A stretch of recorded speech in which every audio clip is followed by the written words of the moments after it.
कल्याणकारी झूठ की स्टोरी। अगर हम झूठ किसी के अच्छे के लिए बोलते हैं तो वह झूठ अच्छा होता है, और ऐसा झूठ बोलने से दूसरों का कल्याण ही होता है।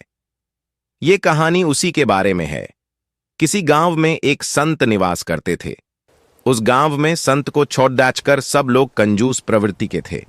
कोई किसी को कुछ नहीं देता था। संत की कुटिया एक बगीचे में थी। कोई व्यक्ति उनके पास आता तो वह उसे अपने बगीचे से फल तोड़कर खाने को देते और बकरी का दूध भी लोगों को पीने के लिए देते थे। एक बार इस संत ने किसी से कहा कि बहुत ही जल्द तुम्हें गड्डी डिडीहा हुआ खजाना मिलने वाला है, और उसकी बात सच निकली। फिर कुछ समय के बाद संत ने किसी से कहा कि तुम्हारे घर की छत आज रात को गिरने वाली है। उस व्यक्ति ने संत की बात मान ली और घर से बाहर रहने लगा। एक बार फिर से संत की बात सच हुई और उस व्यक्ति की छत वास्तव में अगले दिन गिर गई। अब पूरे गांव में सभी के अंदर एक धारणा बन गई थी कि संत की कही बात कभी गलत नहीं होती। उसी गांव में एक अनाथ आश्रम भी था, जिसमें कुछ दिनों से बिल्कुल भी दान नहीं आ रहा था।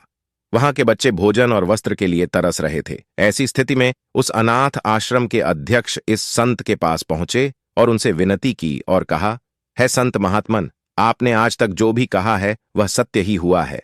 मैं आपसे एक झूठ बोलने की प्रार्थना करता हूं। आप बस इतना कह दें कि 3 दिन बाद प्रलय होने वाला है। संत ने कहा, मेरे बोलने से कुछ नहीं होने वाला, झूठ तो झूठ ही रहेगा। इस पर व्यक्ति बोला, मैं जानता हूं, परंतु आपके एक झूठ से अनाथालय के बहुत सारे बच्चों को जिंदगी मिल सकती है। संत बोले, मेरे झूठ बोलने से बच्चों का क्या संबंध?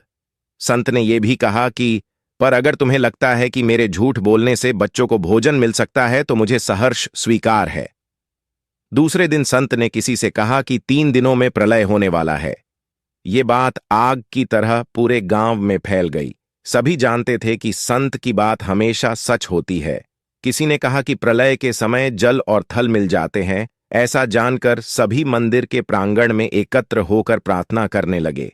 एक दिन पहले ही अनाथ आश्रम का अध्यक्ष मंदिर के पुजारी से मिलकर सारी बात बता चुका था। मंदिर के पुजारी ने घोषणा की कि सबको अगर समाप्त ही होना है तो क्यों न दान पुण्य कर ही मरे। ये सुनकर सभी लोग अपने घर की ओर दौड़ ढे। जिसने जो पाया, अन्न, धन, पशु, वस्त्र, सभी कुछ दान कर दिए। अनाथ आश्रम में भी दान दिया।